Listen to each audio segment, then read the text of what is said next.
మీ ఏం IT AI job అయితే join next it challenge. Job తెచ్చుకోండి, 5 లక్షలు తీసుకోండి.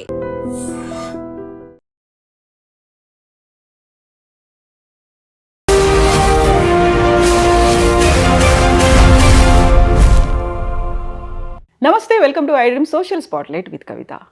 ఇటీవల రిలీజ్ అయినటువంటి ఒక సినిమా డైరెక్టర్ థియేటర్లో తన సినిమా చూడడానికి 10 మంది కూడా రాలేదంటూ బోరున ఏడుస్తూ తన చెప్పుతో తానే కొట్టుకున్నాడు. యాక్చువల్గా ఇలాంటి ఇన్సిడెంట్స్ అనేవి ఈ మధ్య కాలంలో చిన్న సినిమాలకు సంబంధించి ఎందుకని జరుగుతున్నాయి? ప్రమోషన్స్లో ఫెయిల్ అవుతున్నారా? రివ్యూస్ బాగా రావట్లేదా? లేకపోతే థియేటర్స్కి ప్రేక్షకులు వెళ్ళలేకపోతున్నారా? మనం ఒకవైపు పాన్ ఇండియా మూవీస్ అనుకుంటున్నాము, లేకుంటే రికార్డ్ కలెక్షన్స్ అనుకుంటున్నాము, అన్ని రికార్డ్స్ని బ్రేక్ చేసింది అనేటువంటి వార్తలు చూస్తూ చిన్న సినిమాల గురించి ఇలాంటి ఒక ప్యాథెటిక్ సిచ్యువేషన్ అనేది ఎందుకు కనిపిస్తోంది? మనతో పాటుగా ఉన్నారు తమ్మారెడ్డి భరద్వాజ గారు. సార్ నమస్తే. సార్, మన గతంలో ప్రతిసారి పెద్ద సినిమా చిన్న సినిమా అనుకున్నప్పుడు చిన్న సినిమాకి ప్రేక్షకులు రావట్లేదు, థియేటర్ల దాకా రావట్లేదు, బోల్డంతా ఖర్చు పెడుతున్నారు, అక్కడ కష్ట నష్టాలు, వీటన్నిటి గురించి మాట్లాడుకున్నాం. బట్ ఒక డైరెక్టర్ తన సినిమాకి ఎవరు రాలేదు, రివ్యూస్ మాత్రం చాలా బాగున్నాయి, బట్ ప్రేక్షకులు రావట్లేదు, ఎందుకని తనని తను అంత హింసించుకొని బాధపడ్డాడు? 50 ఏళ్ళ నుంచి చూస్తున్నామమ్మా. చాలామంది నా సినిమాలకు కూడా, అంటే మేము కొత్తగా వచ్చినప్పుడు సినిమా తీసే ప్రతి డైరెక్టరు ప్రాణం పెట్టే తీస్తాడు. అంటే ఆ సినిమా బాగుండొచ్చు, బాగోపోవచ్చు. ఆ సినిమా నేను చూడలేదు, నాకు తెలియదు. ఆ సినిమా కాదు, ఏ సినిమా అయినా తీసిన సినిమా మీకు నచ్చకపోవచ్చు, నాకు మాత్రం నేను ప్రాణం పెట్టి తీసినట్టే ఉంటుంది. నేను ఇది అంటే అందులో చిన్న సినిమాలు పర్టికులర్గా ఏమవుతుందంటే మొత్తం పెళ్ళం పుస్తితో సహా ఇంట్లో ఉన్న ఆస్తి అంతా పెట్టి సినిమా తీస్తారు. ప్లస్ టైం కూడా అట్లాగే వేరే ఉండదు కాబట్టి ఫినాన్షియల్. ఇప్పుడు పెద్ద డైరెక్టర్లు ప్రాణం పెట్టే తీస్తారు, బట్ వాళ్ళకి ఫినాన్షియల్గా బాగుంటారు కాబట్టి సండేలు హాలిడేస్ ఎంజాయ్ చేస్తూ ఉంటారు. వీళ్ళకి అది ఉండదు. ఈవినింగ్ లైఫ్లో ఎటువంటి ఇంకొనడానికి ఛాన్స్ లేదు. ఈ జీవితం అంతా సినిమా రిలీజ్ అయ్యి ఆడితే బాగుండు అనేది లైఫ్ వస్తుందనే ఆశతో ఉంటారు. ఇప్పుడు ఈయన 10 మంది వచ్చారు, ఈయన చాలా అదృష్టవంతుడు. చాలామంది నోషోలు పడుతున్నాయి. ఈవెన్ పెద్ద సినిమాలు మీరు చెప్పే రికార్డ్ బ్రేక్ కలెక్షన్లు చేస్తున్న సినిమాలు కూడా నోషోలు పడుతున్నాయి ఇప్పుడు. మరి వాళ్ళు ఏమవ్వాలి? వాళ్ళంతా పెద్ద పెద్ద స్టార్స్ కదా, వాళ్ళు ఎవరితో ఏం చెప్తూ కొట్టుకుంటారు వాళ్ళు. సో ఇవన్నీ కాదు, మనం తీయటం వరకే మన బాధ్యత. తీసిన తర్వాత వాళ్ళు చూస్తారా చూడరా అంటే, మనం తీసిన మన కంటెంటు ఇంకోళ్ళ కంటెంటు దగ్గర దగ్గర ఒకే రకంగా ఉన్నా మనం ప్రజెంట్ చేసిన విధానం, అవతల వాళ్ళు ప్రజెంట్ చేసిన విధానాలు తేడా ఉంటాయి.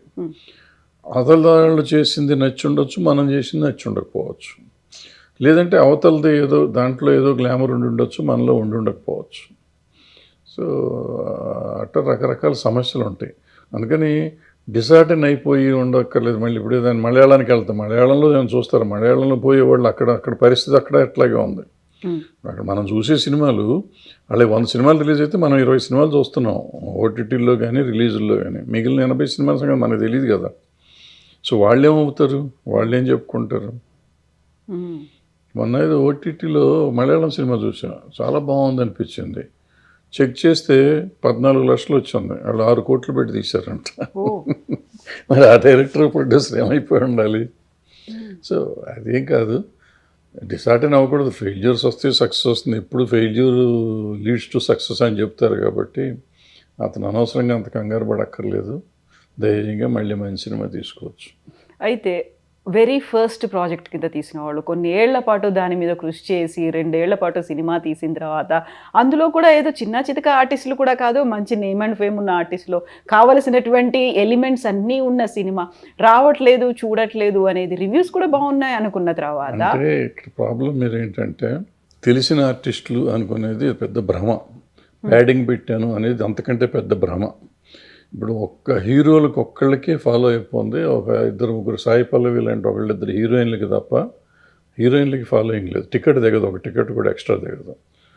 హీరోలకి ఆ టాప్ 30 మంది ఉన్నారు హీరోలు, మొదట 3-4కి 50%, 60% టికెట్లు దిగుతాయి, కానీ మిగతా వాళ్ళకి 10 to 20% దిగుతాయి. వీళ్ళంతా పెద్ద హీరోలే. మిగిలిన హీరోలు ఇప్పుడు ఫర్ ఎగ్జాంపుల్ నా ఛానల్ కానీ మీ ఛానల్ కానీ మీకు ఫాలో అపింగ్ ఉంది, నాకు ఫాలోయింగ్ ఉంది. మన ఇద్దరం సినిమా తీద్దాం, నొత్తరం చూద్దాం. మన అట్లీస్ట్ మన సబ్స్క్రైబర్స్ అన్న రావాలిగా, రారు. సో అది వేరు ఇది వేరు. ఆ ఫాలోయింగ్ ఉంది కాబట్టి వాళ్ళు ఏదో చూసేస్తారు అనుకుంటే ఇవాళ టాప్స్ హీరోస్ సినిమాలు ఈ సంవత్సరం అన్నీ ఫ్లాప్ అయినాయిగా. మరి అదేంటి? మళ్ళీ వాళ్ళు వెళ్తే జనం తండోపతండాలు వాళ్ళ కోసం ప్రాణాలు ఇచ్చుకునే వాళ్ళు ఉన్నారు, రక్తం కోసుకునే చేతులు కోసుకునే వాళ్ళు, మెడకాయ కోసుకునే వాళ్ళు ఉన్నారు. ఉన్న సినిమాలు ఆడతలేదు కదా, ఓపెనింగ్లు కూడా రావట్లేదు కదా. మరి వాళ్ళు ఏమైపోవాలి? అందుకని ఇట్లా అయ్యేది కాదు. చిన్న సినిమా బతకాలి అనేది ఉంటుంది. ఆ తర్వాత మిగతా భాషల్లో చేసినట్టుగా ప్రయోగాలు కావచ్చు, ఒక కమర్షియల్ కాకుండా ఆర్ట్ ఫిల్మ్స్ అనేవి రావాలి, ఇలాంటివన్నీ మనం మాట్లాడుకుంటూ ఉంటాం.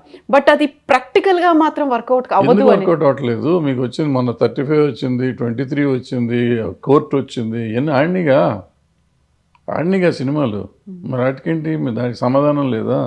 ఏదో కోర్టు అంటే నాని ఉన్నాడు, నాని ప్రొడ్యూసర్ అన్నారు. మరి నాని గారే యాక్ట్ చేసిన సినిమాలు ఆడతలేదు కొన్ని. ఇప్పుడు అన్నీ బాగానే ఉన్నాయి ఈ సంవత్సరం. అంతకుముందు లాస్ట్ బిఫోర్ ఇయర్ ఆయన చేసినవన్నీ పోయినాయి వరుసగా. దిల్ రాజు గారు పెద్ద ప్రొడ్యూసరు, మరి ఆయన సినిమాలు వరుసగా ఫ్లాప్ అయినాయి కదా. సితారా ఎంటర్టైన్మెంట్, విజయ్ దేవరకొండ చాలా పెద్ద హీరో, కింగ్డమ్ పోయింది. మరి వార్, ఎన్టీఆర్ పోయింది. అట్లా చెప్పుకుంటూ పోతే అదేది గేమ్ చేంజర్ రామ్ చరణ్ పోయింది. పోయినాయి కదా. మరి ఈయనకి ఎందుకు అంత బాధ? ఇప్పుడు మనం జనంతో పాటు పోతున్నాం, నీళ్లు పోతాంటే నీళ్లు కొట్టుకుపోతూ ఉంటారు అంతే. మరి నిలదొక్కుని వెనక్కి రావాలి. ఎదురు స్విమ్ చేసి వస్తున్నారు వాళ్ళంతా. అందుకే నిలబడి మళ్ళీ హీరోలు వాళ్ళు మళ్ళీ నెక్స్ట్ సినిమాలు చేస్తున్నారు, మళ్ళీ అదే క్రేజ్ తెచ్చుకుంటున్నారు, నిలబడుతున్నారు. అది చెయ్యాలి తప్ప నేను చెప్తూ చెప్పుకుంటాం అది కరెక్ట్ కాదు. సో ప్రమోషన్స్లో భాగంగా వీళ్ళు చేస్తున్నటువంటి క్యాంపెయిన్లు కావచ్చు, ఇస్తున్నటువంటి ప్రసంగాలు కావచ్చు, అవి బూమరాంగ్ అవుతున్నాయి అనేటువంటి అనాలిసిస్లు కూడా వినిపిస్తున్నాయి. అవును, డెఫినెట్గా. అంటే ఎప్పుడు మనం సినిమా తీస్తాం, మనం ప్రేక్షకుల ఆదరణ యాక్చువల్ ఒక రకంగా చెప్పాలంటే వాళ్ళు దయచేసి మన సినిమా చూడాలి. వాళ్ళు డబ్బులు పెట్టి చూస్తారు. సో మన మీద ఎంతో కొంత జాలో, దయ, క్షమ ఇటువంటివి ఉండాలి. వాళ్ళని మనం ఛాలెంజ్ చేయటం, నేను చించేసా, పొడిచేసా, చూడు నువ్వు ఈ సినిమాతో అంత చేస్తాం ఇండస్ట్రీది, ఎవరు చూస్తారు? లేకపోతే నేను కష్టపడ్డాను నువ్వు చూడండి, నువ్వు ఎవరు పడతావు? నీ కోసం పడుతున్నావు, నా కోసం పడతలేదు కదా. నేనెందుకు చూడాలి? నువ్వు కష్టపడితే నేను చూడాలని రూల్ ఎక్కడ ఉంది? చూడలేదు అనే పదం వాడకూడదు. చూస్తారు, వాళ్ళకి నచ్చితే చూస్తారు. మరి ఇప్పుడు నేను చెప్పిన సినిమాలను చూశారుగా, అట్లాగే చూస్తారు ఇవి కూడా. అంతేగాని ఊరికి మనం ఇంకో ట్రాక్ని మాట్లాడకూడదు.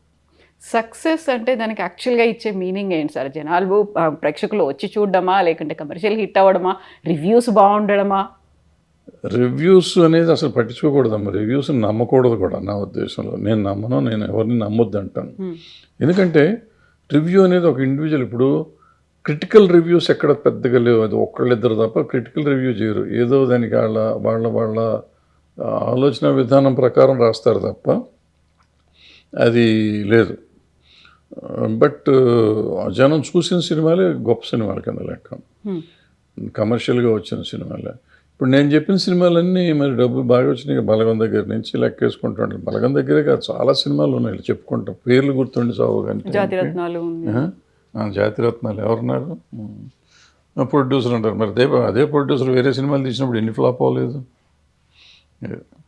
సో ప్రొడ్యూసరు, హీరోను, డైరెక్టరు ఇవన్నీ బోగస్. ఆ సినిమాలో దమ్ము ఉంటే ఆడుతుంది, దమ్ము లేకపోతే. ఇప్పుడు మన నరసింహ ఉంది, మరి మహావతార్ నరసింహ మళ్ళీ ₹1,00,00,000 మొత్తం భారతదేశం అంతా కలిసి ₹1,00,00,000 తోపినైంది. 300 కోట్లు చేసింది. ఇప్పుడు ఇంకా ఆడతాను, ఇంకా ఫుల్ పోతాను. మరి ఆయన 100 ముందు రోజు చూసి ఆయన ఆత్మహత్య చేసుకుంటా అన్నాడా? అనలేదు కదా.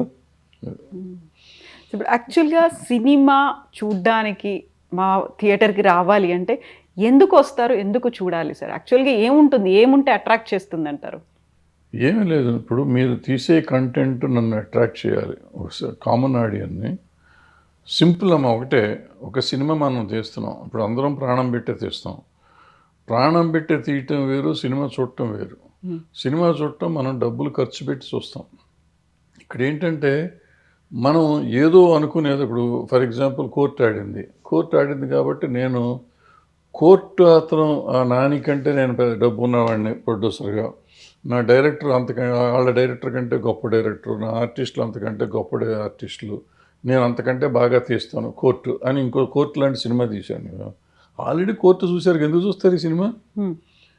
ఇప్పుడు ఆ సినిమా అయిపోయినా ఆయన కోర్టులాగా తీశాను, నేను నాకంటే బాగా తీశాను, నన్ను చూడలేదు, ఎందుకు చూస్తారు? కోర్టు చూసాం ఆల్రెడీ, ఇంకా నీ కోర్టు చూడాల్సిన అవసరం నాకు లేదు.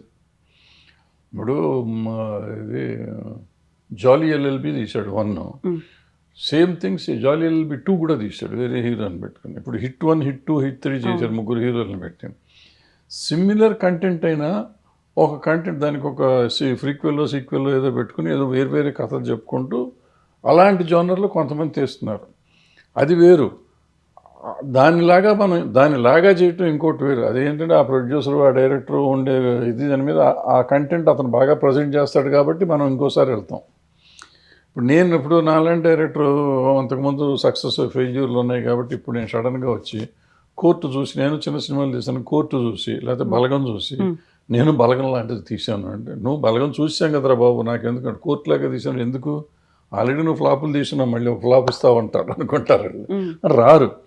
వీటన్నిటికంటే నేను ఒక కొత్త కంటెంట్, ఫ్రెష్ కంటెంట్ తీసుకొస్తున్నాను, ఎవరూ చూడండి. అంటే అట్లీస్ట్ ఇప్పుడు మన జనరేషన్, ఇప్పుడు నేనంటే నా జనరేషన్, మీరైతే మీ జనరేషన్, ఆ పిల్లడైతే ఆ పిల్లడి జనరేషను, మా జనరేషన్లో చూడని సినిమా నేను కథ ఒకటి తీసుకొస్తున్నాను, కొత్తగా ప్రజెంట్ చేస్తున్నాను. అది ప్రోమోను ఇంకోటి వచ్చినప్పుడు, టీజర్ వచ్చినప్పుడు చూస్తే అవ్వాలి. ఇప్పుడు అదే ఇందాక మొదలెట్టింది అక్కడెక్కడంటే, చూస్తానికి వెళ్ళినప్పుడు ఈ సినిమా చూస్తాను. ఇప్పుడు నేను అన్న మొత్తం ప్రాణం పెట్టి సినిమా తీస్తున్నా, నేను ప్రాణం పెట్టే సినిమా ఎవరో తీస్తే ప్రాణం పెట్టి నువ్వు చూస్తావా? నేను ప్రతిఘటనను ఒక సినిమా తీశాను, నేను ప్రాణం పెట్టే తీసా, మొత్తం ఆస్తులన్నీ పెట్టి తీసా, షో క్యాన్సిల్ అయింది, బాగా డిసప్పాయింట్మెంట్ ఉండింది, బాగా తీసాం అనుకున్నాం, బట్ జనానికి నచ్చలా. మనం ప్రజెంట్ చేసిన విధానం తప్పు ఉండొచ్చు, ఏదో తప్పు ఉండొచ్చు, మన తప్పు ఉంది. ఆ తర్వాత చేయలే, 14 ఏళ్ళు 13 ఏళ్ళు అయిపోయింది. సో డిసార్డర్ కూర్చుంటే ఏమొస్తుంది, ఏం రాదు. అయితే ఆ తీసేటప్పుడు మా అల్లుడు చెప్పాడు, ఎందుకు తీస్తున్నామా ఈ సినిమా అని అడిగాడు నన్ను. చూస్తారు ఇది బ్రహ్మాండమైన కంటెంట్ అని నేను చెప్పాను. సో తీసినాక నా కష్టాలు నేను పడ్డాను, రిలీజ్ చేశాను, మొత్తం పోయింది, ఉన్నది ఉంచుకున్నది పోయింది అనుకోండి. ఆ తీసే రోజు మా అల్లుడు అడిగిన లెక్క ప్రకారం నేను ఆలోచించి, నేనైతే ఈ సినిమా చూస్తాను అని ఆలోచించుంటే ఆ రోజు నాకు జ్ఞానోదయం అయ్యి ఉండేది. అది ఆలోచించాల. ఇప్పుడు అదే ప్రతిఘటన మీరు తీసి నేను థియేటర్ టికెట్ కొనుక్కొని వెళ్తానా? వెళ్ళేవాడిని కాదు డెఫినెట్గా. అదే కాస్టింగ్తో అంతకంటే మీరు ఇంకా బాగా తీసినా కూడా నేను వెళ్ళేవాడిని కాదు, unless mouth spread, talk spread అయ్యి బాగుంటుంది తప్ప. సో ఎక్కడంటే ఆ రోజు నేను ప్రొడ్యూసర్గా నా కంటెంట్ ముందు రిలీజ్ చేసేటప్పటికి ఆడియన్స్ థియేటర్కి రప్పించుకునే పరిస్థితి లేదు, అందుకే నో షోలు పడ్డాయి, మార్నింగ్ షో. సో అది లేకపోవటం వల్ల ఇబ్బంది పడతాం. ఆ సినిమాకి ఇప్పుడు మీరు చెప్పిన దీనికి రామోజీరావు గారి ప్రతిఘటన సెన్సేషనల్ హిట్ అది. సో మళ్ళీ ఒక ప్రతిఘటన తీస్తున్నామంటే అంతకంటే గొప్ప కంటెంట్ లాగానే కనపడి ఉండాలి, ఎవరికి కనపడలే. మనం వచ్చిన ప్రమోషన్ కానీ అది కానీ, పాపం చార్మి ప్రమోషన్ విపరీతంగా చేసింది, అయినా కానీ వర్కౌట్ అవ్వాలి మనకి. ఇప్పుడు ఇతను తీశాడు బార్బరిక్కుడు, త్రిబాణధారి బార్బరిక్ ఏదో తీశాడు. సో అది ఆ పేరు అన్నా అట్రాక్ట్ చేయాలి జనాన్ని, లేదా అతను వచ్చిన ప్రోమోస్ అన్నా ఎక్స్పైర్ చేయాలి. అతను మనసు పెట్టి ప్రాణం పెట్టి ప్రమోషన్ చేశాడు అని అనుకుంటున్నాడు, అది రీచ్ అవ్వాలిగా ఆడియన్స్కి.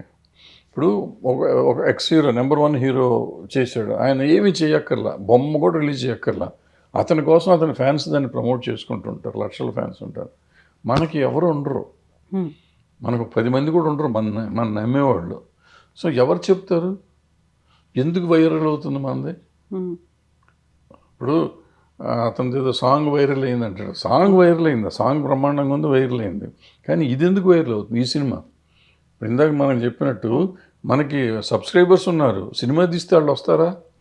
గతంలో సాంగ్ నిది వైరల్ అయింది, ఈ సినిమాకి ఎందుకు రావాలి? నువ్వు అలాంటి సాంగ్ లవ్ స్టోరీ తీసుంటే ఏమో వచ్చేవారేమో, ఎందుకంటే నువ్వు దాంట్లో ప్రూవ్ చేసుకున్నావు, ఆ సాంగ్లో నువ్వు బ్రహ్మాండంగా తీయగలవు, మ్యూజికల్ సెన్స్ ఉంది, ప్రజెంటేషన్ సెన్స్ ఉంది అని జనానికి తెలుసు. సో దాన్ని క్యాష్ చేసుకుని నువ్వు ఇంకో సినిమా అట్లాంటి లవ్ స్టోరీ లాంటిది ఏదైనా తీసుంటే ఏమో మొదలుగొట్టేసేదాం, చించేసేదేమో, మనకు తెలీదు. అది వదిలిపెట్టి వేరే జోనర్లోకి వచ్చారు. వేరే జోనర్లోకి వచ్చేటప్పటికి ఆ జోనరు జనానికి ఎక్కే పరిస్థితి ఉందో లేదో ముందు అసలు రిలీజ్ అయింది చాలామందికి తెలియదు. మా ఫోటోలో ఊరికి సినిమాల గురించి మాట్లాడే వాళ్ళకన్నా తెలియాలి కదా, వాళ్ళకి కూడా తెలియని పరిస్థితి ఉంది. ఆ టైటిల్ మొన్న పోస్టర్, అది కూడా ఇంగ్లీష్లో ఏదో పోస్టర్ ఉంది, బార్బర్ ఏదో, అదేదో ఉంది. మనకు సంబంధం లేని మ్యాటర్ అన్నట్టుగా వెళ్ళిపోయాం చూసుకుంటే పోస్టర్. మన సినిమా కాదులే అని ఒక ఫీల్. సో ఎప్పుడు ఆడియన్ని అట్రాక్ట్ చేయడం అనేది ఇంపార్టెంట్. ఈ సినిమా కాదు, ఇది ఇతని సినిమాని కాదు, ఇతను పాపం అతను సిన్సియర్గా చేసాడు, అతని కష్టం అతను. కానీ ఎవరం చేసినా కూడా రోజు పోస్టర్లో వారానికి 6-7 అంటిస్తారమ్మా. ఇప్పుడు 14 స్టూడియో రోడ్లో వెళ్తా అంటే కొత్త సినిమాలు 6-7 సినిమాలు అంటిస్తారు. ఒక్క పోస్టర్ అన్నీ కొత్తగా ఉంటాయి, ఫ్రెష్గా ఉంటాయి. కానీ ఏదైనా చూసి సినిమా చూడాలనిపించే పోస్టర్ ఉండాలిగా, టైటిల్ చూసి సినిమా చూడాలనిపించాలిగా, ఒక యూఎస్పీ అనేది ఉండాలిగా. అది లేదు. సో నేను చెప్పేది ఏంటంటే ఎవరైనా సినిమా తీసే ప్రొడ్యూసర్ కానీ, డైరెక్టర్ కానీ, యాక్టర్ కానీ ఈ సినిమా నేను టికెట్ పెట్టి చూడగలనా, వేరే వాళ్ళు చేస్తే చూస్తారు అనే ధైర్యం ఉంటే యాక్టర్ యాక్ట్ చేయాలి, డైరెక్టర్ డైరెక్ట్ చేయాలి, ప్రొడ్యూసర్ సినిమా ప్రొడ్యూస్ చేయాలి. అది చూసి ఈ కథ ఎవరు చూస్తారని నీకు అనుమానం వచ్చిందంటే అయిపోయింది, చచ్చిపోయింది, నీ చేతిలోనే ఫెయిల్యూర్ స్టార్ట్ అయిపోయింది. ఇప్పుడు హార్ట్ అండ్ సోల్ అనేది పెట్టి ఫుల్ ఫ్లెడ్జ్డ్గా డెడికేటెడ్గా ఒక సినిమా తీసిన తర్వాత తీసినటువంటి మొట్టమొదటి సినిమానే పోయింది అంటే సరే, రెండో సినిమా కోసం మళ్ళీ ఎంత కష్టపడి చేద్దాం అనుకున్నా కానీ ఫస్ట్ సినిమా ఇంపాక్ట్ అయితే ఉంటుంది. అది హిట్ కాలేదు కదా, అది ఫ్లాప్ కదా. అవన్నీ ఉండవు అని అవసరం. అవన్నీ ఇప్పుడు హార్ట్ అండ్ సోల్ పెట్టకుండా ఎవరు సినిమా తీస్తారు? అంటే కొంతమందికి నాలెడ్జ్ లేక ఏదో ఆవేశంతో తీసినా ప్రాణం పెట్టే తీస్తారు. నాకు తెలిసిన టెక్నాలజీ, ఇప్పుడు నీకు కొంత టెక్నాలజీ తెలుసు కాబట్టి నువ్వు హార్ట్ అండ్ సోల్ పెట్టావు. నాకు తెలిసిన టెక్నాలజీకి నేను హార్ట్ అండ్ సోల్ పెడతా. హార్ట్ అండ్ సోల్ డబ్బులు కూడా పెడతాం, మొత్తం పెట్టేస్తాం, తీస్తాం. తీస్తే మన వరకే, అది ఎదుటివాడికి సంబంధం లేదు కదా.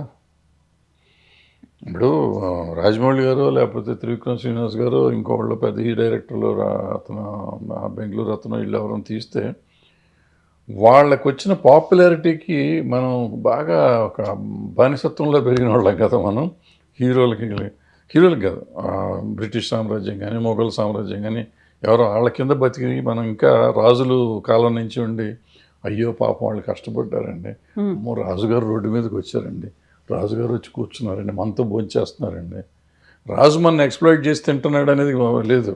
మన పక్కన కూర్చుని ఆ రోజు తిన్నాడు, ఆయన అవసరం ఏముందో మనతో భోంచేసాడు, దాంతో ఆయన దేవుడు అనుకుంటాం. సో ఆ బానిసత్వ పోకడలు ఇంకా మనకి పోక ఈ ఫ్యాన్ఫేర్ అని చెప్పి వాళ్ళకి ఇదైపోయి అబ్బాయి ఎంత కష్టపడ్డారు 3 ఏళ్ళు.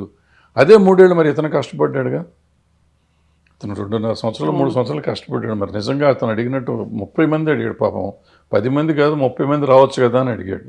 నిజంగా ఇల్లు ఉండొచ్చు కదా.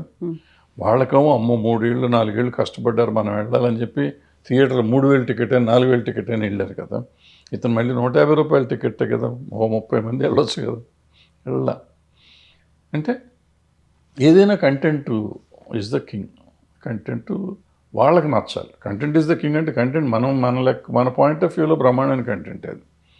బట్ ఎదుటివాడి పాయింట్ ఆఫ్ వ్యూలో ఎదుటివాడిని అట్రాక్ట్ చేసిందా లేదా, వాడి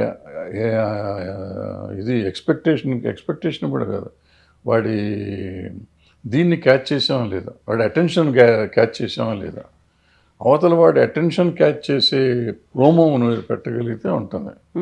ఇప్పుడు ఈ సోకాల్డ్ ఫ్లాప్ సినిమాలు అన్నీ ఉన్నాయి కదా పెద్ద హీరోలు, వాళ్ళకి బ్రహ్మాండం ప్రోమో అంటారు. బ్రహ్మాండం అయితే ఓపెనింగ్లు రాకుండా ఉండవు. ఏమవుతుంది, వీళ్ళంతా కమర్షియల్ సినిమాలు 3 రోజుల కోసం సినిమాలు తీస్తున్నారు. ఆ 3 రోజుల కోసం ఆ యాక్షన్ సీన్లు, కొట్టుకోటాలు, రక్తపాతం, మంచి పంచ్ డైలాగులు వేసుకుని చేస్తున్నారు కాబట్టి ఓపెనింగ్ వస్తుంది అనుకుని చేస్తున్నారు. అది 3 రోజులకి వాళ్ళు ఎయిమింగ్ 3 డేసే. వీళ్ళు ఎయిమింగ్ 3 డేస్ కాదు, వీళ్ళు 1 ఇయర్కి గేమ్ చేయాలి. ఇప్పుడు కోర్టులాగా 4-5 వారాలన్నా ఆడాలి, లేకపోతే ఇప్పుడు నరసింహలాగా ఆడాలి, ఆ సినిమా ఆడాలి. అట్లా ఆలోచించుకొని తీయాలి సినిమా. మనకు వాళ్ళకి వచ్చింది కదా, 400 కోట్లు వస్తే మనకు 2 కోట్లు వస్తే చాలు, మనం ఖర్చు పెట్టింది వస్తే చాలు అనుకోకూడదు. మనం బాహుబలిని కొట్టాలి, మనం త్రిపుల్-ఆర్ని కొట్టాలి, మనం పుష్పాన్ని కొట్టాలి.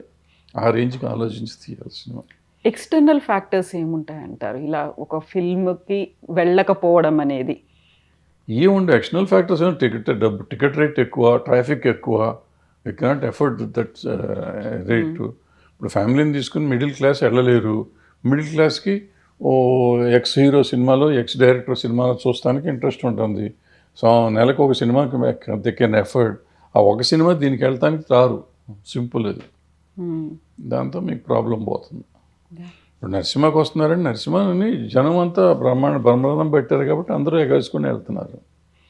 అండ్ అతను మీరు చూడండి, ఇక్కడ 150 రూపాయల టికెట్, నార్త్ అంతా 99 రూపాయల టికెట్. అది మీరు చూడండి, 99 రూపాయల టికెట్, 150 రూపాయల టికెట్ పెట్టి ఆయన 300 కోట్లు చేశాడు. మనము పెంచేసి 3000, 2000, 500, 600 టికెట్లు పెడితే మనకు 200, 300 రావట్లేదు ఇక్కడ. మనం సినిమాకి సంబంధించి ఇంకొక విషయం మాట్లాడుకుంటే, గతంలో వర్కర్స్ యూనియన్ ఒక స్ట్రైక్ చేసింది. స్ట్రైక్ ఒక ఎండ్ కార్డు పడిందా, లేకుంటే అది అలా ఒక పాజ్ బటన్లో ఉందా? అసలు ఫస్ట్ స్ట్రైక్ చేయలేదు. స్ట్రైక్ చేసింది అనే మాట మీరు విత్డ్రా చేసుకోండి. ఓకే. స్ట్రైక్ అంటే పని చేయకుండా ఆపేయటం. ఇప్పుడు మన కెమెరామెన్ ఉన్నాడు, ఆయనకి మనం ఏదో ఎక్స్ జీతం ఇస్తున్నాం. నేను రేపటి నుంచి వస్తాను సార్, నాకు మీరు జీతం పెంచట్లేదు 2 ఏళ్ల నుంచి, ఈ రోజు పెంచితే వస్తాను లేకపోతే రానన్నాడు. స్ట్రైక్ డిమాండా? Is demanding something. Is ready to work, but is ready demanding hike. నువ్వు హైక్ ఇస్తే పని చేస్తున్నాడుగా, అప్పుడు స్ట్రైక్ అవ్వదు కదా. నువ్వు ఇవ్వకపోతే నువ్వు ఆపుతున్నావు. అతనికి ఎట్లా డబ్బులు అడిగే హక్కు ఉందో మనకి సినిమా ఆపే హక్కు ఉంది. నేను ప్రొడ్యూసర్గా, పెట్టుబడిదారుగా నాకు హక్కు ఉంది. సో నేను ఆపేశాను. ఇప్పుడు నేను స్ట్రైక్ చేసినట్ట కాదు, పెట్టుబడిదారుగా నాకు హక్కు ఉంది. సినిమా తీస్తే లేకపోతే లేదు, నా ఇష్టం. సో వీళ్ళు సినిమా తీయలేదు, వాళ్ళు చేయలేదు. వాళ్ళు డబ్బులు ఇచ్చినట్టు చేశారు. వాళ్ళు ఎంతమంది డబ్బులు ఇస్తే అంతమందికి పని చేశారు. స్ట్రైక్ అని ఉంటే షూటింగ్ జరిగి ఉండకూడదుగా, టోటల్గా షూటింగ్ లాగి ఉండాలి. బట్ వాళ్ళు ఎప్పుడైతే ఇది చెప్పారో 18 షూటింగ్, ఫస్ట్ డే 20, 16, 12 జరిగినాయి. సెకండ్ డే 18 జరిగినాయి. 3వ రోజు ప్రొడ్యూసర్లు ఏం చేశారు, అవుట్డోర్ యూనిట్లకి లెటర్ రాసి అవుట్డోర్లో చేయొద్దు, యూనిట్ పంపొద్దన్నారు. యూనిట్ లేకుండా షూటింగ్ చేయలేరు కాబట్టి ఆగిపోయినాయి.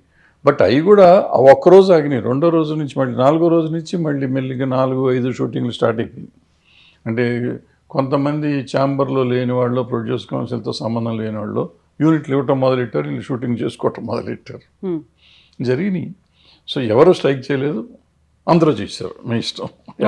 సో మరి ఇప్పుడు అది క్లియర్ అయిపోయిందా? కాల్ ఆఫ్ చేశారా, లేకుంటే స్టిల్ ఇట్ ఈస్ ఆన్ అంటారా? It's on, 100% it's on.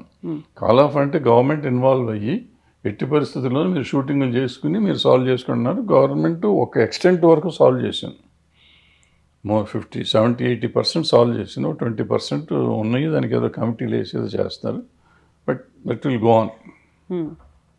పని జరుగుతుంది, పని ఆగదు. అది ఇప్పుడు ఏంటంటే వాళ్ళు చేసిన పని ఏంటంటే వర్క్ షుడ్ నాట్ స్టాప్. ఎవరు ఏం చేసినా మీరు కొట్టుకోండి, తిట్టుకోండి, ఏమన్నా చావండి, మా రాష్ట్రంలో ఉన్నంతకాలం మీరు పని చేయాలని చెప్పి గవర్నమెంట్ వార్నింగ్ ఇచ్చింది.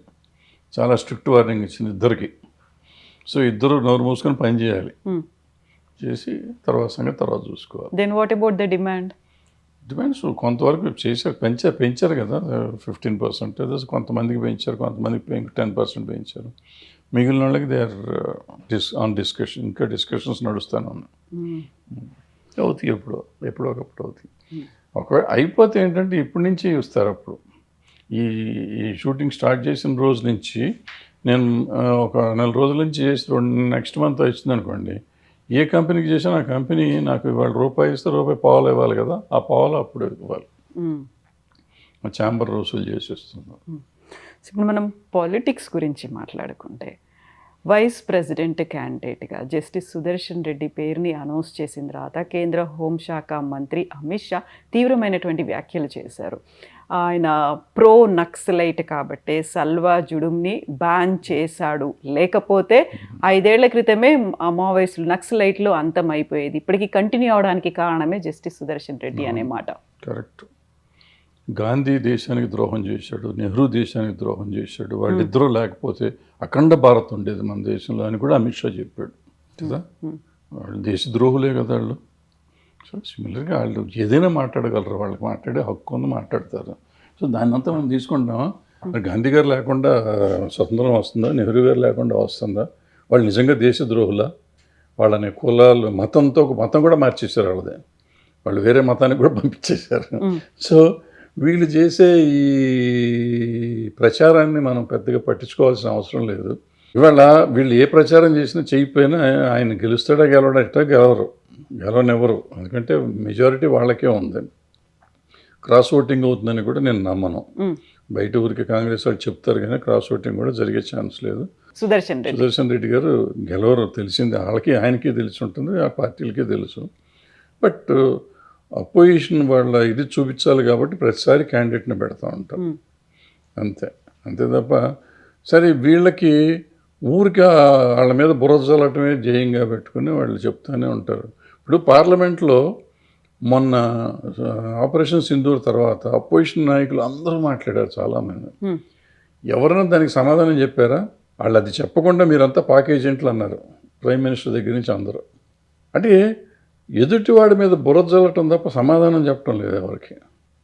ఇప్పుడు ఇక్కడ ఎక్కడ మన ఈ దేశంలో పాజిటివ్గా ఆలోచించక్కర్లే. ఇప్పుడు అక్కడ మనకి ఏమీ అక్కర్లేదు. ఆపరేషన్ సింధూరు మేము చేసామని చెప్పేస్తే అయిపోయింది. ఎందుకు ఆపాము? ట్రంప్ ఆపలేదు, మేమే ఆపాము, ఫలానా కారణం అని చెప్పొచ్చు కదా. అది చెప్పలేకపోయారుగా. అదే కదా అడిగింది రాహుల్ గాంధీ. అడిగింది ఏంటి? మీరు పార్లమెంట్లో అనౌన్స్ చేయండి, ఆయన చెప్పలేదు మేమే ఆపామనే మాట చెప్పండి అంటే చెప్పలా. ఎందుకు చెప్పలా? ఏం కమిట్ అవ్వచ్చుగా. ఇప్పుడు ఓవైసీని ఎవరినో జై హింద్ అని అడిగాను. అతను నాకు భారతదేశం అంటే ప్రేమ ఉందిగా నేను అన్నాడు. అనను అంటాం తప్పు, అది వేరే సంగతి. బట్ అని అంటాం మనకెందుకు? అట్లాగే మరి రాహుల్ గాంధీ నువ్వు ట్రంప్కి సంబంధం లేదు అంటాం ధర్మమేగా అడగటం. అది అడిగినప్పుడు అది మాత్రం అధర్మం ఎందుకు అవుతుంది? రాహుల్ గాంధీ ఎవడు అడుగుతానికంటే? ఇప్పుడు నువ్వెవరో నన్ను ఏం చెప్పాలో మాట్లాడటానికి, నా దేశభక్తిని పరీక్షించడానికి నువ్వెవరో, నీకేం హక్కు ఉంది? నీకెంత హక్కు ఉందో నాకు అంతే హక్కు ఉంది. నీకు ప్రశ్నించే హక్కు ఉంటే నాకు ప్రశ్నించే హక్కు ఉంటుంది. నీకు ఒక్కడికే హక్కు ఎందుకు ఉంటుంది, నాకెందుకు ఉండదు? సో ఈ ప్రభుత్వం వచ్చిన కాడి నుంచి నెగిటివ్ థింకింగ్లో జనంలో పెంచేశారు, పెరిగిపోయింది. దాన్ని ఇప్పుడు అంటే ఇవన్నీ ఇది టెలికాస్ట్ చేస్తే ఇప్పుడు రేపు నన్ను కూడా దేశద్రోహిగా ముద్రేస్తారేమో. వేసుకున్నారు కానీ ఇది రైట్ డైరెక్షన్లో వెళ్ళటల్లా. ఇంతకుముందు వాజ్పేయి గారు ఉన్నప్పుడు కూడా చేసాము, ఈవెన్ మోడీ గారు వచ్చినప్పుడు కూడా ఫస్ట్ టర్మ్ వచ్చినప్పుడు దేశానికి మార్పు కోసం రావాలి ఆయన అనుకున్న వాళ్ళు నేను కూడా ఒకటి. But the way things are going on నాకు నా పర్సనల్గా నాకు నచ్చలేదు. బట్ జనంకి నచ్చి ఆయనే కావాలనుకుంటున్నారు. మనం మాట్లాడదాం. మీరు కూడా ప్రో నక్సలైటా, అర్బన్ నక్సలా? మీరు ఏదైనా అనుకోవచ్చు. నక్సలే అనుకోదు, మళ్ళీ అర్బను ప్రో ఇవన్నీ ఎందుకు? నేనే నక్సలైట్ని అనుకోరాదు. ఇప్పుడు ఏం పోయింది? మా అయితే అరెస్ట్ చేస్తారు లేదా కాల్చేస్తారు, అంతే కదా. ఈ పెద్ద ప్రాబ్లం లేదు. ఏంటి నక్సల్ అంటే ఏంటి? నక్సల్ దేశద్రోహి కాదు. వాళ్ళు నమ్మిన సిద్ధాంతం దేశం బాగుండాలి అనుకున్నారు, వాళ్ళు ప్రజలు బాగుండాలనుకున్నారు. అయితే తుపాకీ కొట్టడం ద్వారా స్వతంత్రం వస్తున్నారు. ఇప్పుడు గాంధీ అప్పుడు కూడా భగత్ సింగ్ గారు ఇంకో రకంగా తుపాకీ పట్టుకొని చేశాడు. ఆయన నక్సలైటా? ఆ రోజుకి నక్సలిజం లేదు కానీ, బట్ ఆయన తుపాకీ పట్టుకుని వచ్చాడు. ఉద్దమ్ సింగ్ తుపాకీ పట్టాడు. వీళ్ళంతా తుపాకీ పట్టుకున్న వాళ్ళంతా ఇలా అల్లూరి సీతారామరాజు తుపాకీ పట్టాడు. వీళ్ళంతా దేశద్రోహులా? వీళ్ళంతా నక్సలైట్లు ఆ రోజున కాదుగా. వాళ్ళు కూడా ఆలోచన విధానం ఏంటి? ఇవాళ ఆ నక్సలైట్లు అనేవాళ్ళు ఇవాళ రాంగ్ రూట్లో ఉన్నారా ఇంకో రూట్లో ఉన్నారా పక్కన పెడితే, బట్ ఆలోచన విధానం ఏంటంటే సమాజం కావాలి, ప్రతి మనిషి బాగుండాలి, అందరూ బాగుండాలి. అందరూ బాగుండాలి అనుకునేవాడు దేశద్రోహి ఎట్ట అవుతాడు? నాకు అర్థం కాల. అయితే నా తుపాకీ పట్టుకుని వీళ్ళంతమందిని చంపేయటం అనేది దుర్మార్గం. అది నిజంగా దుర్మార్గమే. బట్ ఇంటెన్షన్, ఇప్పుడు మన పోలీసు వాళ్ళు ఉంటారమ్మా, పోలీసు వాళ్ళు కాల్చడం అనేది తప్పని చట్టం చెప్పినా ఎన్కౌంటర్నో ఇంకోటనో చేసి పారేస్తూ ఉంటారు. అది చట్ట ప్రకారం వాళ్ళకి చంపే హక్కు ఉందా? లేదు, అయినా చంపుతున్నారు. వాళ్ళు దేశద్రోహులా? మిలిటరీ వాళ్ళు ఉన్నారు, యుద్ధంలో ఎవరిని చంపుతారు, అపోజిషన్ వాళ్ళని చంపుతారు. అంటే మనిషి చంపడం మానవత్వమా? కాదుగా. కానీ వీళ్ళు దేశ రక్షణ కోసం ఎదుటివాడు శత్రువుని కాబట్టి శత్రువుని చంపుతారు. శత్రువుని చంపటం అనేది ఇది. వీళ్ళు నక్సలైట్లు ఈ పెట్టుబడిదారీ వ్యవస్థ దేశద్రోహులు అనుకుని వాళ్ళు అనుకుంటారు. ఈ యువతరాళ్ళు వాళ్ళు తుపాకీ పట్టుకుని వచ్చి మా మీద యుద్ధం చేయడం తప్పని వీళ్ళు అనుకుంటున్నారు. ఎవరు రైట్ ఎవరు తప్పు అంటే డెఫినెట్గా డెమోక్రసీలో ఓట్లు ఇదే తప్పు, వాళ్ళే తప్పు, నక్సలైట్లే తప్పు కొంతవరకు. వాళ్ళకి ఇది ఉన్నా కానీ దానికి ఒక పద్ధతి ఉంటుంది, ఇది ఉంటుంది, అంతే తప్ప ల్యాండ్ మైన్స్ పెట్టి దొరికినట్టు పోలీసులు they are doing their duty చేసే వాళ్ళని చంపటం. సల్వాజుడం అప్పుడు అంతమందిని చంపేశారు, అది అన్యాయం కదా. చిన్న చిన్న పిల్లలు చచ్చిపోయారు, ఆ రోజు 300 మంది చచ్చిపోయారు. దుర్మార్గం అది. అంటే అంత మానవత్వం లేకుండా చేయటం అనేది నక్సలైట్లు చేయటం, ఏదో ఒకళ్ళు అలా పొరపాటును చంపటాన్ని క్షమించవచ్చు, కానీ ఆ సల్వాజుడం వాళ్ళని చంపిన ఇది మాత్రం క్షమించకూడదు అన్నమాట. సో బట్ ఇంటెన్షన్ తప్పు కాదు కదా, తప్పు ఈ చంపటం తప్పు, కానీ వాళ్ళ ఆలోచన విధానం సరైన పందాలో లేదు అనేది చూడాలి.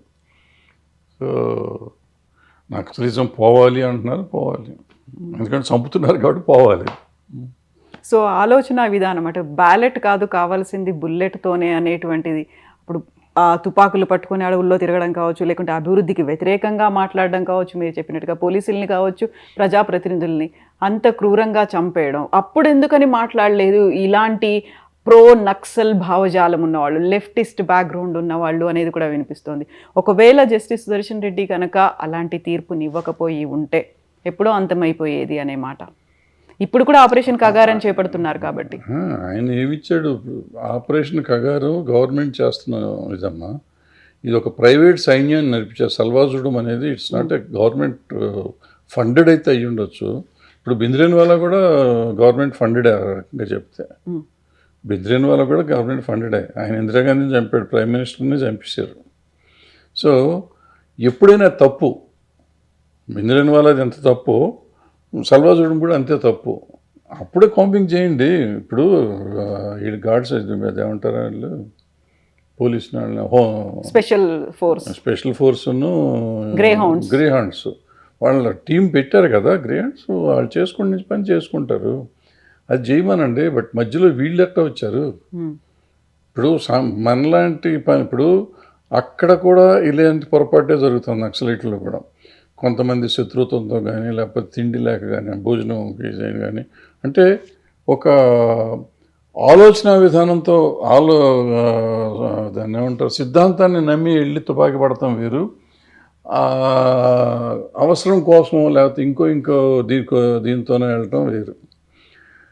ఇక్కడ పోలీసులు కూడా వాళ్ళు డ్యూటీలో వెళ్తున్నారు, వాళ్ళు డ్యూటీలో వెళ్ళటం వాళ్ళని తప్పు పట్టకూడదు. మనం సల్వాజుడం అనేది ఏంటంటే ఒక వేరే మనం ప్రైవేట్ ఆర్మీని తయారు చేసి ఆర్మీని వాళ్ళ మీద వదిలిపెట్టాం. అది ఆర్మీని తయారు చేయడం ఎంత తప్పు అంటే మన సైడ్ నుంచి మనం సామాన్యుల్ని తీసుకెళ్ళి దాంట్లో వాళ్ళకంటే ఎందుకు వచ్చారు దాంట్లో సల్వాజుడం అంటే దేశాన్ని ఉద్ధరిద్దామని వచ్చిన వాళ్ళు చాలా తక్కువ. అందులో వచ్చిన వాళ్ళు ఎవరు ఎక్కువ మంది ఆ రోజుకి పని దొరుకుతుంది, డబ్బులు వస్తాయి, ఫ్యామిలీకి డబ్బులు ఇవ్వచ్చు అనే ఉద్దేశం, తుపాకులు ఇస్తారు, ఓ థ్రిల్ ఉంటుంది, సినిమా హీరోలు అవ్వచ్చు అని అనుకున్నారు, లేవండి రకరకాల కారణాలతో వచ్చారు. బట్ వాళ్ళ ప్రాణాలు ఎట్ స్టేక్, సల్వాజుడంలో ఉన్న వాళ్ళ ప్రాణాలు ఎట్ స్టేక్. అంటే నక్సలైట్లు కాలుస్తారనే కదా. ఇప్పుడు పోలీసులు వెళ్తా అంటే పోలీసులు ముందు వీళ్ళు వెళ్తామో లేకపోతే వీళ్ళే డైరెక్ట్గా వెళ్ళటమో చేస్తే వీళ్ళు చచ్చిపోతారు కదా.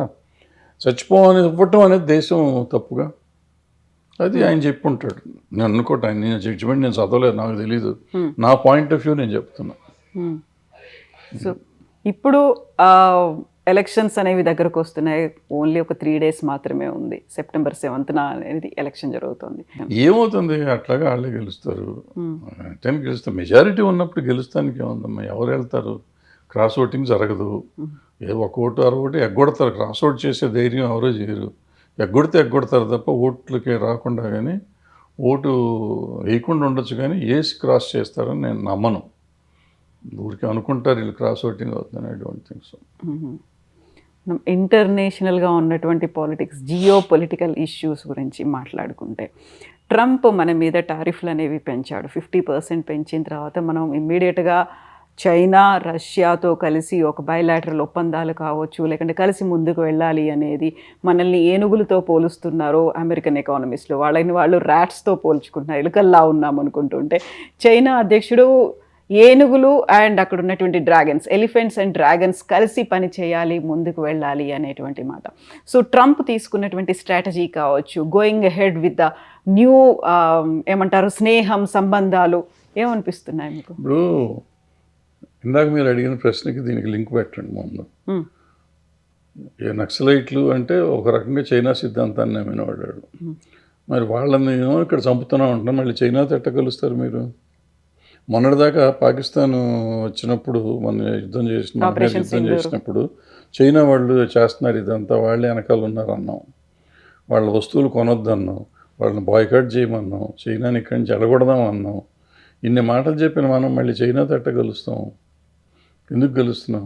ట్రంప్ అనవాడని చెప్పి ట్రంప్ని తీసుకొచ్చి అబ్కీ బార్ ట్రంప్ అన్నాడు మోడీ గారు అంతకు లాస్ట్ ఎలక్షన్లో. గెలవలేదనుకోండి. ఈయన పాకిస్తాన్ వెళ్ళాడు. ఈయన ఎవరు? ట్రంప్. మన మోడీ గారు ఒకసారి నవాజ్ షరీఫ్ బర్త్డేకి వితౌట్ నోటీసు కరాచీలో ఏమైనా దిగాడు ఆయన. సో మనం ఇంటర్నేషనల్ ఏదో మనం ఆయన అంబాసిడర్ ఫర్ ఇంటర్నేషనల్లో దీన్ని అఫేర్స్ అన్నట్టుగా మోడీ గారు తిరుగుతూ ఉంటారు. ఏది నమ్మాలి, ఏది నమ్మక్కర్లేదు మనం. ఏది కరెక్ట్, ఏది తప్పు అంటే డబుల్ స్టాండర్డ్స్ మనకు అయిపోతున్నాయి. ఇక్కడేమో నక్సలైట్లు, కమ్యూనిస్టులు అనేవాళ్ళని చంపేయాలి, కమ్యూనిస్ట్ ఉండకూడదు దేశంలో అంటారు.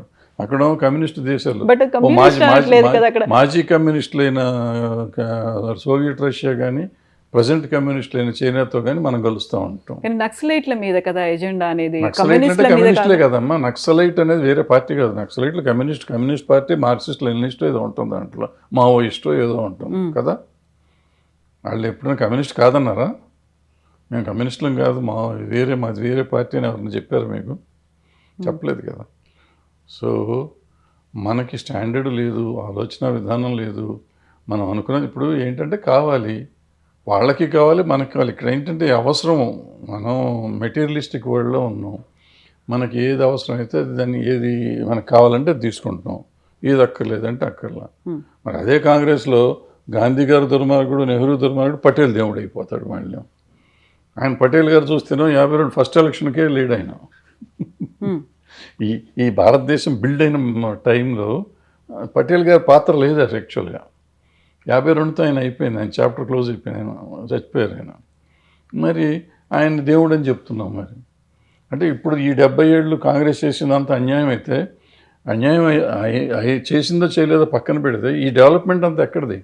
ఇవాళ ఈ పరిస్థితికి చేసి ఈ 15 ఏళ్లలోనే వచ్చిందా? ఈ మోడీ గారు వచ్చిన 12 ఏళ్లలోనే భారతదేశం మారిందా? అంతకుముందు చరిత్ర లేదు అసలు మనకి. అంతకుముందు అసలు ఎక్కడ ఉండేవాళ్ళం? బ్రిటిష్ వాళ్ళు వెళ్ళిపోయినప్పుడు మన పరిస్థితి ఏంటి, మన దేశంలో పౌరుడి పరిస్థితి ఏంటి? 2014లో ఈ గవర్నమెంట్ వచ్చేటప్పటికి మన పరిస్థితి ఏంటి ఆలోచించాలి కదా. వాట్ ఎవర్ డెవలప్మెంట్, బ్రహ్మాండం వాళ్ళు దేవుళ్ళు అని నేను అన్నాను. సో ఎప్పుడూ చేస్తారు. ఇప్పుడు ఇళ్ళు చాలా మంచి పని. ఇప్పుడు ట్రాన్స్పోర్టేషన్ బ్రహ్మాండంగా చేశారు వీళ్ళు వచ్చినాక. మరి ఆ రోడ్స్ కానీ కొన్ని పనులు వీళ్ళు బ్రహ్మాండంగా చేశారు, చేయలేదని అన్న అంటే వాళ్ళు చేశారు. మనం ఏమనాలంటే ఎవరినైనా మంచి చేసింది మంచి అని ఒప్పుకునే పరిస్థితి ఉండాలి. ఎంతసేపు ఎదుటువంటి దుర్మార్గుని చేసి మనం కవర్ చేసుకోవడానికి ప్రయత్నం చేయటం అనేది తప్పు. అది ఇప్పుడున్న నాయకులు అందరూ చేస్తున్నారు, అన్ని పార్టీలు. ఆంధ్రలో చూడండి, ఆంధ్రాలో కూడా అదే పరిస్థితి నడుస్తుంది, ఇక్కడ అదే పరిస్థితి నడుస్తుంది. ఏదో ఎంతసేపు గతం వాళ్ళని తిట్టుకుంటూ పోవటం, వాళ్ళని తిట్టుకుంటే వీళ్ళని ఎవరు అడగరు కదా. నువ్వేం చేస్తున్నావు అయ్యా అంటే, వాడేం చేశాడండి, గతంలో నాశనం చేశాడు. గతం సంగతి ఆడు నాశనం చేశాడు కదా, ఆయన పంపించేసాం మేము వాళ్ళని పంపించి మిమ్మల్ని తీసుకొచ్చింది ఎందుకు? వాళ్ళు నాశనం చేశారని నువ్వు మళ్ళీ అదే స్టోరీ మాకు చెప్తావు ఎందుకు? ఎలక్షన్ ముందు నువ్వు ఏదే చెప్పేవాడు దుర్మార్గుడు, నిన్ను నమ్మి ఓటేసాం, నువ్వు వచ్చావు, ఇంకా వాడు దుర్మార్గుడు అని చెప్పడానికి నువ్వు చేస్తానే చెయ్యి. నువ్వు ఎందుకు చేయలేదంటే ఆడు దుర్మార్గుడు కాబట్టి ఇప్పుడు చేయట్లేదు, అప్పుడు దుర్మార్గం చేస్తే ఇప్పుడు ఎందుకు చేయట్లేదు? సో ఇప్పుడు తీసుకుంటున్నటువంటి స్నేహ సంబంధాలు కావచ్చు, సరికొత్తగా అవుతున్నటువంటి బయలాటరల్ ఒప్పందాలు భవిష్యత్తు ఎలా ఉంటుంది అనుకుంటున్నారు? బాగుంటుంది, ఏముంటుంది, బాగానే ఉంటుంది, బ్రహ్మాండంగా ఉంటుంది. మన ప్రోగ్రెస్ ఎవరున్నా ఎవరు పోయినా ఎవరు వచ్చినా ఆగదు, జరుగుతూనే ఉంటుంది, ముందుకు వెళ్తూనే ఉంటుంది. ఈ జనాభా పెరుగుతూనే ఉంటారు, డెవలప్మెంటా లేకపోతే చెడిపోతున్నామా అనేది మనకు తెలియదు. కానీ మన లైఫ్ ఆఫ్ లివింగ్ స్టాండర్డ్స్ అయితే పెరిగినాయి. కొంతకాలం రష్యాతో బాగున్నాము, వాళ్ళు కాంగ్రెస్ ఉన్నప్పుడు రష్యాతో వీళ్ళంతా కాంగ్రెస్ సెయిల్ అవుతున్నప్పుడు బీజేపీ తిట్టింది. మరి ఇప్పుడు రష్యాతోనూ చైనాతోనూ మనం మళ్ళీ సెయిల్ అవుతున్నాము. సో ఇప్పుడు వాళ్ళు సామ్రాజ్యవాదం అంటున్నారు కాంగ్రెస్, అమెరికా సామ్రాజ్యవాదం అని మొదటి నుంచి చెప్తానే ఉన్నాం కదా మనం. అది అప్పుడు కాంగ్రెస్ వాళ్ళు అదే చెప్పారు, వీళ్ళు అదే చెప్పారు. సో మన అవసరాలకి మనం మారుతూ ఉంటాం. But all said and done ఎవరు ఏమి చెప్పినా చెప్పకపోయినా ఏం జరిగినా జరగకపోయినా ఒక డెవలప్మెంట్ అనేది వస్తూనే ఉంటుంది, ఏదో ఒక రకంగా జరుగుతూ ఉంటుంది, అది ఆగదు. ట్రంప్ వాళ్ళు ఉంటాడు, రేపు పోతాడు, మళ్ళీ ఇంకో ఆల్రెడీ సంవత్సరం అయిపోతుంది, ఇంకో 3 ఏళ్ళు అయితే ఆయన పోతాడు, ఇంకోటి ఎవడో వస్తాడు. అప్పుడు సిస్టమ్ అప్పుడు మారితే మళ్ళీ మనం అటు పార్టీ మారుస్తాం. మామూలే కదా ఇవన్నీ. సో పెద్ద పడుచుకోక్కర్లేదు. సో భారతదేశానికి సంబంధించి ఇప్పుడు మనం సరికొత్త ఒక కూటమిలాగా ఏర్పాటు అవుతోంది అనేటువంటి భావన, అనాలిసిస్లు ఇవన్నీ కనిపిస్తున్నాయి. గతంలో ఇంతలా కనిపించలేదు రష్యా, చైనా అనేది భారత్తో ఉండడం అనేది. అందులోనూ అమెరికా టారిఫ్లు పెంచిన తర్వాత మనం లొంగుతాము అనుకుంటే లొంగలేదు. But we are emerging as super power. ఒక ఏషియన్ కంట్రీస్లో 3-ముగ్గురు కలిస్తే అనేటువంటి సరికొత్త వార్తలు కూడా వినిపిస్తున్నాయి ఇప్పుడు. అంటే మన పబ్లిసిటీను ప్రమోషన్స్, ఇందాక సినిమాల ప్రమోషన్స్ అనుకున్నట్టు ప్రమోషన్. ఆఫ్రికాలో చిన్న దేశం ఆయన ఎవరో ఉన్నాడు, బంగారం ఇవ్వకపోతే చంపేస్తానంటే తిరగబడ్డాడు. అతనికంటే గొప్పవాళ్ళం మనం. ఆ దేశం వాళ్ళు మొత్తం అమెరికా నుంచి ఒక బాంబు వేస్తే దేశమే నాశనం అయిపోతుంది. మన హైదరాబాద్ అంతుండే దేశం అది. వాడు ధైర్యంగా తిరగబడ్డాడు, వాడు గొప్పడు. మనకి ఇంత పెద్ద దేశం తిరుగుబాటు ఉంది, మనకు కాదనుకుంటా కాదు. అండ్ మనకి వీళ్ళంతా వాళ్ళు అక్కడ సపోర్ట్ చేస్తున్నారు, వాళ్ళని చైనా రష్యా సపోర్ట్ చేస్తుంది అక్కడ కూడా. సో వాళ్ళ సపోర్ట్ తర్వాత వచ్చింది, ముందే అతను తిరగబడ్డాడు ఒంటరిగా. 20 మన అంత బెదిరించలేదు ట్రంప్. వాళ్ళకి 48 అవర్స్లో నువ్వు ఉంటావా సస్తావా అనే లెవెల్లో బెదిరించాడు. బంగారం ఇస్తావా సస్తావా అని, ఏదో పాతకాలం డెకాయిట్లు బెదిరించినట్టు బెదిరించాడు.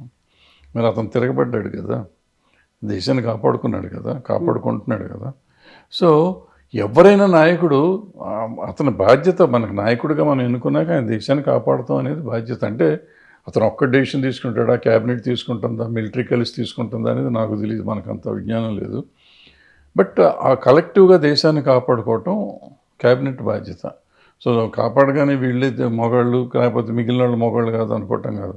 ఇటువంటి పరిస్థితి వచ్చినప్పుడు ప్రతి పౌరుడు కూడా కలుస్తాడు అవసరం వచ్చినప్పుడు.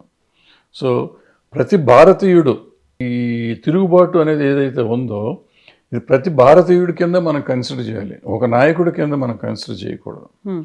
అంటే ప్రతి భారతీయుడికి ఒక ఆత్మాభిమానం కానీ దేశభక్తి కానీ ఉంది కాబట్టి మనం అందరిది అనేది అనుకోవాలి. వీళ్ళందరూ సపోర్ట్ ఉంటుంది. సో రష్యా చైనా ఉంటుంది, వస్తాయి డెఫినెట్గా. వాళ్ళకేంటంటే ఇప్పుడు అమెరికాకి తర్వాత చైనా ఉంది, నెంబర్ 1 అయ్యే ప్రమాదం కూడా ఉండింది. అది అవుతుందా ఇప్పుడు మనం ఇండియా వస్తామా అనే ఒక అది కూడా డిస్కషన్లో ఉండింది. సో ఈ పరిస్థితుల్లో వాడిని దెబ్బ కొడతాం అవసరం. అండ్ భారతదేశం ఎంత డెవలప్ అవుతుందో దేవుడి వరకు, కానీ ఈ మన దగ్గర ఉన్న పర్చేసింగ్ పవర్ ఎక్కడ లేదు ప్రపంచంలో. ఈ అమెరికా సరుకులు కానీ చైనా సరుకులు కానీ ఇండియా కొన్నంత ఎక్కువ ప్రపంచంలో ఎవరు కొనరు. సో మనతో బాగుంటానికి ఎవడైనా ట్రై చేస్తాడు. ఆ ట్రంప్ ఎందుకు చేస్తున్నాడు, వాడి కర్మ వాడు చేసుకుంటున్నాడు, పోతే పోతాడు, అంతే ఉంటుంది. మనకి అవసరం ఇప్పుడు వాళ్ళు ఆపేస్తే మనం అక్కడ అమెరికా ఎక్స్పోర్ట్ అంతా ఆగిపోవాలి కదా, చాలా వరకు ఆగుతుంది. సో మనకు వేరే కావాలి కదా, మన ఏళ్ళతో బాగుండక ఏం వస్తామా, మనం ఏళ్ళకి ఎక్స్పోర్ట్ చేస్తాం. ఆల్టర్నేట్స్ అనేవి ఆల్టర్నేట్స్ ఉండాలి కదా, ఉంటాయి. సో అవతలోడు ఏంటి అని మెయిన్ పెద్ద ఫోర్స్లు ప్రపంచంలో నెంబర్ 2 ఫోర్స్ అది. సో దాన్ని కలుస్తానికి తప్పు లేదు, కరెక్ట్ కూడా. బట్ చైనా నమ్మదగినటువంటి మిత్రుడేనా అనేటువంటి ఒక వాదన కూడా. ఎవడైనా నమ్మదగ మిత్రుడేనమ్మా, ఎవడు ఏమీ చేయడు. ఇప్పుడు పూర్వకాలంలాగా రాజ్యాలు లేవు ఇక్కడ. ఇప్పుడు చైనాను ఊరికే మనం అంటాము, చైనానో రష్యానో పాకిస్తానో ఏదైనా అనుకోండి, ఏం చేస్తారు వచ్చి వాళ్ళ దేశాన్ని వాళ్ళు ఏలుగు చేస్తానికి కష్టంగా ఉంది ప్రస్తుతం. ఎక్సెప్ట్ చైనా, ప్రపంచంలో ప్రతి వాళ్ళ దేశం వాళ్ళు ఏలుకోవటం ఉంది. చైనాలో కూడా ఇంటర్నల్గా ఎన్ని ప్రాబ్లమ్స్ ఉన్నాయో మనకు తెలియదు. బట్ బయట నుంచి చూస్తానికి చైనా అన్ని దేశాల కంటే బెటర్ దేశంగా ఉంటుంది. కానీ ఇంటర్నల్గా వాళ్ళకి ఎన్ని ఉన్నాయో తెలియదు. బట్ అందుకని వాళ్ళు వచ్చి ఇప్పుడు మనం ఇన్వైట్ చేసి ఈ దేశాన్ని వెళ్తారా? ఎలా వెళ్తారు? మన ఊరికే భ్రమ అనమాట. ఏదో అక్కడ ఉన్న అడవులు, హిమాలయ పర్వతాల్లో ఉండే ఖాళీ స్థలంలో ఒక అడుగు ఇటు వచ్చాడు, ఒక అడుగు మనం అటు వెళ్ళాం, ఇటువంటివి ఉంటాయి తప్ప టోటల్గా ఏదో మన దేశాన్ని ఇన్వైట్ చేస్తానికి వస్తారు, పాకిస్తాన్ అయినా వీళ్ళైనా అనేది. పాకిస్తాన్ కూడా అప్పుడు ఆక్యుపైడ్ కాశ్మీర్ అప్పుడు ఉన్న వేడి వేరు. ఆ వేడిలో పాకిస్తాన్ వాళ్ళు మొత్తం కాశ్మీర్ తీసేసుకుందాం అన్న లెవెల్లో వచ్చి ఉంటారు. ఇప్పుడు అంత ధైర్యం చేయరు. ఏదో అక్కడ ఏంటంటే ఈ టెర్రరిస్ట్ గ్రూప్స్ ఎక్కువైపోయినాయి. అక్కడ రాజ్యం లేదు, పాకిస్తాన్కి వాళ్ళ సరైన నాయకత్వం లేదు. వాళ్ళల్లో ఈ టెర్రరిస్టులు ఇప్పుడు మనకి నైజాం నవాబ్ ఉన్నప్పుడు రజాకారులు ఎట్లాగో ఇప్పుడు అక్కడ వీళ్ళంతా ఉన్నారు. వాళ్ళు గ్రూప్స్ ఉన్నాయి, కొన్ని టెర్రరిస్ట్ గ్రూప్స్, అవి కంట్రోల్ చేస్తున్నాయి. సో మిలిటరీ రూల్ దాని మీద ఎవడెవడో పిచ్చి పిచ్చి నిర్ణయాలు తీసుకుని ఇటువంటి చిన్న చిన్న ఇవి చేసి మనల్ని దెబ్బేస్తే అయిపోయింది. మొన్న సింధూర్కి వీళ్ళు కరెక్ట్గా చేసేసి ఇంకో 4 రోజులు చేసి ఉంటే మొత్తం పాకిస్తాన్ మన చేతిలో ఉండేది, అఖండ భారత్ అయిపోయి ఉండేది. మరి మోడీ గారికి ఎవరు చెప్పారో ఎందుకు చెప్పారో ఆపేసాడు ఆయన. లేకపోతే అఖండ భారత్లో ఉండేవాళ్ళం, వాళ్ళు మాట్లాడుకోవటం అఖండ భారత్లో మాట్లాడుతూ ఉండేవాళ్ళం. ఇక్కడ మన వాడిని మన రిప్రజెంటేటివ్ ఒకరిని పెట్టి నడిపిస్తూ ఉండే పని దేశం. సో మీరు కూడా కోరుకుంటున్నారా అఖండ భారత్ కావాలని? అఖండ భారత్ మన ఎవడైనా మనం థ్రెటన్ చేసిన వాడిని మనం లేపేయాలి, తప్పదు. ఇప్పుడు ఇందిరాగాంధీ ఆ రోజు చేసింది కదా, మరి చేసి చూపించిందిగా. 90 మందిని మనం వార్ ప్రిజనర్స్ని తీసుకొచ్చి రిలీజ్ చేశాం కదా. కరాచీ దాకా వెళ్ళాం కదా, ఇటు సైడ్ అటు సైడ్ బంగ్లాదేశ్ తిరిగి వాళ్ళకి వేరే వాళ్ళకి ఇచ్చేసాం కదా. అంటే మన దగ్గర లేదు, వీళ్ళు మేమే చేసాం, ఆపరేషన్ సింధూరే మనం చేసింది, ఇంతవరకు ప్రపంచంలో ఎవడో చేయలేదు, భారతదేశం ఎవరు చేయకపోతే బంగ్లాదేశ్ ఎక్కడి నుంచి వచ్చింది? 90,000 మంది వార్ ప్రిజనర్స్ని ఎందుకు రిలీజ్ చేసాము, ఎట్లా రిలీజ్ చేసాము, వార్ ట్రీటీ ఎందుకైంది పాకిస్తాన్తో? సో ఎవరు చేయలేదంటే ఇప్పుడు నమ్ముతున్నారు. విచిత్రం ఏంటంటే కళ్ళ ముందు కనపడుతున్న నిజాలను కూడా నమ్మలేని పరిస్థితిలో మనాళ్ళు ఉండి ఇందిరాగాంధీ ఏమీ చేయలేదు, మానిక్ షా చేశాడు. నిజమే, ఒక నిమిషం మానిక్ షానే చేశాడు, ఇందిరాగాంధీ చేయలే. మరి ఇప్పుడు ఆపరేషన్ సింధూర్ మోడీ చేశాడా, ఆయన ఆర్మీ వాళ్ళు చేశారా? అంటే వీళ్ళు చేస్తేనో వాళ్ళు చేసినట్ట. ఒకవేళ ఆర్మీ వాళ్ళు చేసిండా, మోడీ గారు చేస్తున్నా, ఆపరేషన్ సింధూర్ ఆపటం ఫెయిల్యూర్ ఆఫ్ దిస్ కంట్రీ నేను నమ్ముతున్నా. అది చేసుంటే మొత్తం ఇందిరాగాంధీ లాగా మొత్తం తీసుకొచ్చేసి మనకి వాళ్ళు అఖండ భారతం చేస్తుంటే బాగుండేది. చేయలేకపోయారుగా, ఎందుకు భయపడ్డారో తెలియదు మనకి, ఆపేశారు. సో రాజ్యం అన్నాక ప్రైమ్ మినిస్టర్ ఆఫ్ ఇండియా కానీ లేకపోతే ఏమంటారు క్యాబినెట్ కానీ they are responsible. Various reasons ఉంటాయి. ఇప్పుడు మనకు నేను అన్న ఆవేశంతో ఉన్న రీజన్ ఉండక వాళ్ళకి ఏదో ఒక ఆలోచన ఉండి ఉంటుంది, ఎందుకు ఆపేశారో తెలియదు వాళ్ళు, బట్ ఏదో ఒక ఆలోచనతో ఆపేసి ఉంటారు వాళ్ళు. సో మనకు తెలియదు, మనకున్న ఆవేశంతో ఎందుకు చేశారు కదా, ఈజీ కదా, ఎందుకు తీసుకురాలేదు అంటున్నాం మనం. బట్ అక్కడ ఉన్న కండిషన్స్ ఏంటో మనకు తెలియదు కదా. అందుకని ఊరికే బ్లేమ్ చేయటం అనేది మానేయాలి మనం ఏదైనా. వాళ్ళు అన్నారు కాబట్టి నేను అంటున్నా, అసలు అనవసరం మనకెందుకు. మన దేశాన్ని మనం బాగున్నామా లేదా, మన దేశాన్ని మన వాళ్ళు కాపాడుతున్నారు సైనికులు, అవసరం అయినప్పుడు పోరాడాల్సి వచ్చినప్పుడు మనకు శక్తి చూపిస్తున్నారు, చాలు, వీఆర్ హ్యాపీ, అంతవరకే. Yes sir, thank you so much sir, thank you. And for more videos, Please subscribe to iDream. Please subscribe to iDream. Please subscribe iDream. And please subscribe to iDream. For more videos, subscribe to iDream. please like, share and subscribe to the channel. Congratulations, iDream. Subscribe to iDream. Subscribe to iDream. So subscribe to iDream Media. iDream ki iDream team andarki huge congratulations. Please subscribe iDream Media. Please subscribe to iDream. Subscribe iDream. Please subscribe to iDream. iDream అంటే నా కళల ఛానల్ను subscribe చేసుకున్న నోరు తిరుగుతలేదు, మీరైతే గంట గుర్తు కొట్టండి. For more such videos, please subscribe to iDream.